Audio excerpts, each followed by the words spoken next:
Olá, estudantes! Eu sou a professora Marília e vamos para mais uma aula de Química. Vamos começar?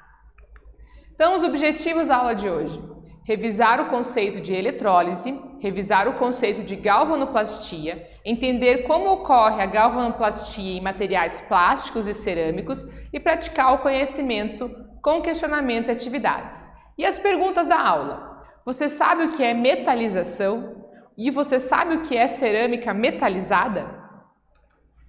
Então, vamos relembrar um pouquinho algumas definições importantes para essa aula. Então, a eletrólise é um campo de estudo da eletroquímica e é um processo inverso ao que acontece nas pilhas. Isto é, a eletrólise ocorre por meio de uma reação não espontânea de oxirredução, em que a energia elétrica é transformada em energia química. Então, vamos lembrar lá. Na pilha, a gente tem reações químicas que produzem eletricidade. Aqui na eletrólise, a gente precisa fornecer a energia elétrica, em reações não espontâneas de oxirredução, ou seja, reações onde há troca de elétrons, e a gente vai ter, então, essa energia elétrica transformada em energia química, e a eletrólise tem para a gente como produto a obtenção de alguma substância. Lá na pilha, a gente tem como principal objetivo a produção da eletricidade. Na eletrólise, diferente do que ocorre nas pilhas, é preciso fornecer corrente elétrica mediante um gerador. E aí esse gerador pode ser uma bateria, uma pilha que liga ao equipamento da eletrólise. A eletrólise tem como objetivo a produção de elementos ou metais em seus estados fundamentais ou neutros. Outra consideração importante é que o número de elétrons perdidos deve ser igual ao número de elétrons ganho durante o processo da eletrólise. Então, quando a gente diz aqui que o objetivo é a produção de elementos ou metais em seus estados fundamentais ou neutros, é os nossos metais aí no estado zero, alumínio zero, ferro zero, como a gente fala, alumínio metálico, ferro metálico ou neutros, porque a carga está lá zero. E também a gente tem a produção aí dos elementos e substâncias simples muitas vezes. A gente tem produção de vários tipos de gases através dos processos de eletrólise. Gás oxigênio, gás cloro, gás hidrogênio, por exemplo.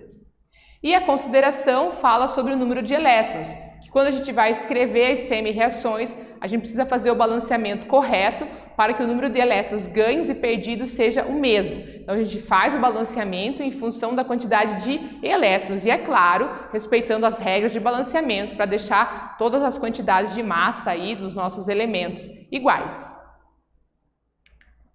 E os tipos de eletrólise? Então, ela pode ocorrer de dois tipos, apresentando algumas diferenças. Então, a eletrólise ígnea ocorre quando a descarga elétrica acontece em uma substância iônica sólida que, por meio da corrente elétrica, ela passa para o estado líquido. Isto é, a substância iônica é fundida e o termo ígneo ou ígnea deriva do latim igneus, que significa ardente ou inflamado. Então, na eletrólise ígnea, a gente pega uma substância iônica sólida, pode ser um sal, por exemplo, e aí a gente passa uma corrente elétrica dentro dessa substância que está sólida e essa energia faz com que a substância fique líquida. E aí a gente tem o termo, então, ígneo para eletrólise ígnea. E a eletrólise aquosa ou em meio aquoso é um tipo de eletrólise que ocorre quando a descarga elétrica é realizada diretamente em uma substância iônica que está dissolvida em água, isso é, em solução aquosa, e as substâncias iônicas que fazem parte da eletrólise aquosa são sais e bases e vão estar gerando íons positivos e negativos, e nesse momento aqui de eletrólise aquosa a gente também tem a autoionização da água, então a gente tem uma competição aí de íons que lá na eletrólise ígnea não ocorre. Então vamos ver mais alguns conceitos. Plásticos ou polímeros são macromoléculas formadas por unidades denominadas por monômeros e com grande maleabilidade, podem ser moldados. Então, plásticos ou polímeros, e aí o nome polímeros aqui, de pequenas partes, poli de muitos, muitos meros, muitas partes. Então, são muitos monômeros unidos para formar uma substância que tem grande maleabilidade e pode ser moldada. Já a cerâmica é uma técnica ou arte de produção de artefatos e objetos que possuem como matéria-prima a argila. E aí os processos de cerâmica muitas vezes envolvem aí o cozimento dessa argila para que a peça fique aí com formato e não se modifique, Vamos para a atividade 1 agora? Você sabe o que é metalização? Agora é com vocês.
Vamos para a correção da atividade? A pergunta é a seguinte: você sabe o que é metalização? E aqui na imagem a gente tem várias peças metalizadas em tons diferentes.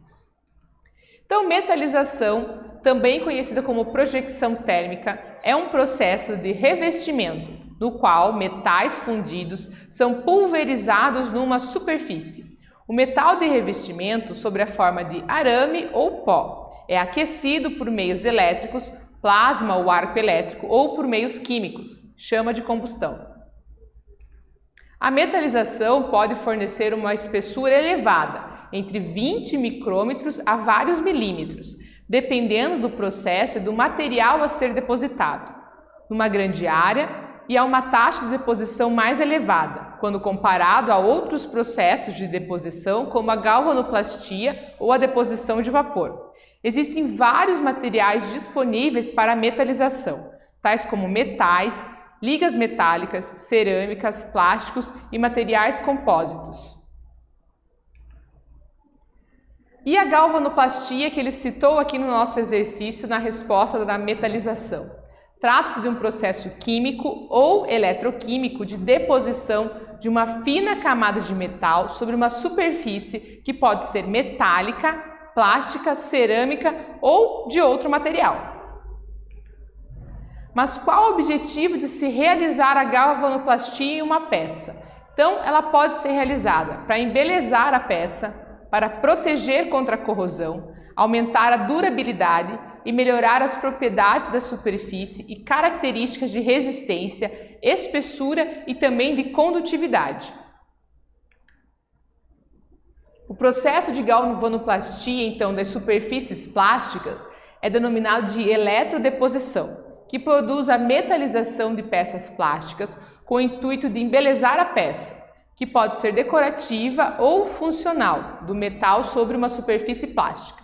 No entanto, a deposição dos íons metálicos da solução ocorre em superfícies eletricamente carregadas, ou seja, um substrato condutor. Então, precisamos ter aí um substrato condutor que possa ser eletricamente carregado para que as partículas se depositem.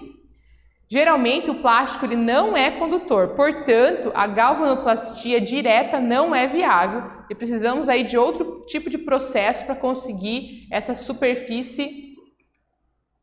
Portanto, antes de galvanizar a peça plástica, é preciso cobrir a superfície com um adesivo condutor, que pode ser uma tinta metálica, para na sequência realizar a eletrodeposição. Antes de iniciar as etapas para a galvanização, é preciso realizar, lixar e limpar, por exemplo, a peça, uma vez que o processo revelará a superfície como ela é, inclusive as imperfeições. Claro, a gente precisa preparar toda essa peça. Se ela for plástica, ela precisa estar recoberta com um adesivo condutor, que pode ser uma tinta metálica, para que daí a gente tenha a deposição da superfície, e o processo de lixar e limpar para que a superfície fique o mais plana possível, para que seja bem correta aí a camada que vai ser formada sobre ela. A eletrodeposição pode utilizar cobre, zinco, níquel e níquel acetinado e cromo, resultando em um acabamento brilhante e acetinado que pode ser de diversas cores, como dourado, prateado e outros tons metálicos, como a gente viu as cores ali na foto do exercício. A vantagem em galvanizar uma peça plástica é a produção de peças mais leves que as peças metálicas. Então, de repente, você gostaria de ter uma peça de aspecto metálico, mas que você fizesse ela totalmente de metal, ela ia ter um peso muito grande. Assim, se você tem uma peça plástica que foi só recoberta, né, com uma camada metalizada através de galvanoplastia, ela vai pesar muito menos. Além do mais, a gente tem ali o plástico como base para essa pintura, vai acabar com que essa peça vai ter uma durabilidade maior do que ela fosse totalmente feita de ferro, ou de outro metal, que vai estar muito suscetível à corrosão, às intempéries. A metalização de peças plásticas é realizada em louças sanitárias que necessitam de alta durabilidade e resistência à água e umidade, em geladeiras, em máquinas de lavar, em eletrodomésticos, em smartphones, em peças para acabamento para a indústria automobilística, grades frontais e frisos externos de veículos, caneta, entre outras. Então, a gente está vendo aqui, uma possibilidade, de as louças sanitárias que precisam de uma durabilidade e resistência maior. As geladeiras que a gente tem aí de tons metalizados passam pelo processo de galvanoplastia. Imagine você ter a geladeira toda de metal, quanto mais pesada ela seria, e fica aí mais protegida e com uma cor diferente. Os outros eletrodomésticos, até mesmo os celulares e algumas peças brilhosas que temos aí nos nossos carros, andando pela rua, grades e frisos, também passam por esse processo e eles ficam aí mais protegidos, mantêm o brilho, e a forma deles diferente, se fosse feito um friso no carro lá com o metal. E vamos falar um pouquinho então da galvanoplastias em cerâmicas. Então, a metalização de peças feitas de cerâmica envolve dois componentes principais, ou seja, vidro e partículas metálicas. Então, é um pouco diferente do processo que acontece nos plásticos. O vidro se conecta com a cerâmica e as partículas de metal, se conectam aos eletrodos, gerando uma camada fina e uniforme, aumentando a resistência à corrosão.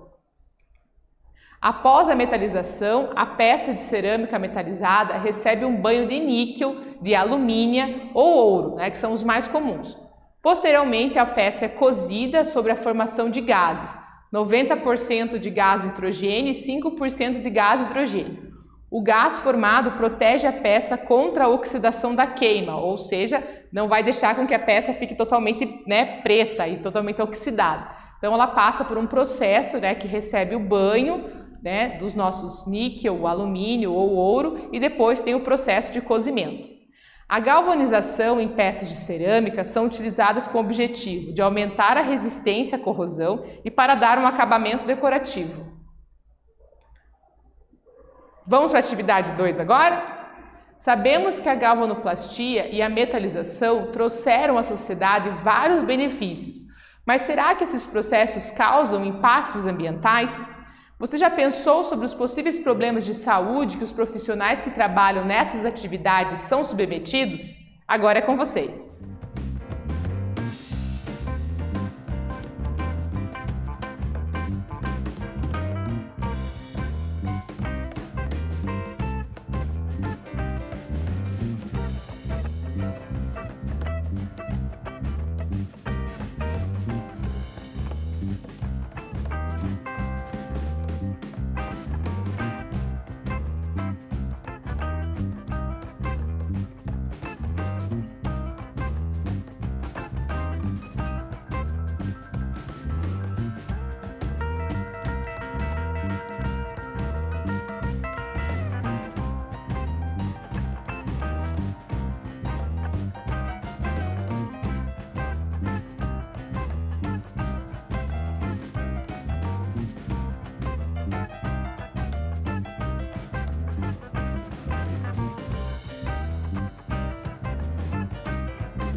Vamos para a correção da atividade?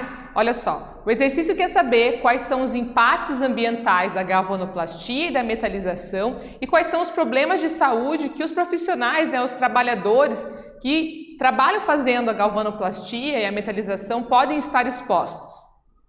Então vamos ver. Esses processos podem ser bastante prejudiciais para o meio ambiente. pois além de se usar uma quantidade muito grande de água, eles geram também resíduos tóxicos. Por exemplo, na eletrodeposição do zinco, do ouro e da prata, usa-se o cianeto, que é extremamente tóxico. Os efluentes desse processo também geram íons metálicos tóxicos, como o cátion níquel e o cobre. Então, efluente é o nome que a gente dá para a água, né? Depois a parte líquida aí que está com os resíduos do processo. O metal pesado altamente tóxico, mesmo em pequenas quantidades, que é encontrado nos resíduos da galvanoplastia, é o cádmio.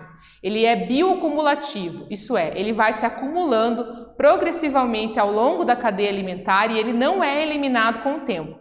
Ao contaminar o ser humano, o cádmio pode causar disfunção renal, problemas pulmonares, dores reumáticas, miálgicas, distúrbios metabólicos, levando à osteoporose e é agente cancerígeno, provocando mutações genéticas. E em relação ao risco à saúde dos trabalhadores, podemos citar o ruído, porque o nível sonoro do equipamento de metalização varia entre 105 decibéis na metalização por arco elétrico a 145 decibéis na metalização por detonação. Temos radiações ultravioletas, que o equipamento de pulverização por combustão produz uma chama intensa, a qual pode ter uma temperatura de mais de 3.100 graus Celsius e é muito brilhante. O equipamento de metalização por arco elétrico produz uma luz ultravioleta, da qual pode danificar os tecidos humanos mais sensíveis. Gases e poeiras. Então, a atomização de metais fundidos produz uma grande quantidade de fumos, que são partículas que ficam suspensas no ar por serem muito finas.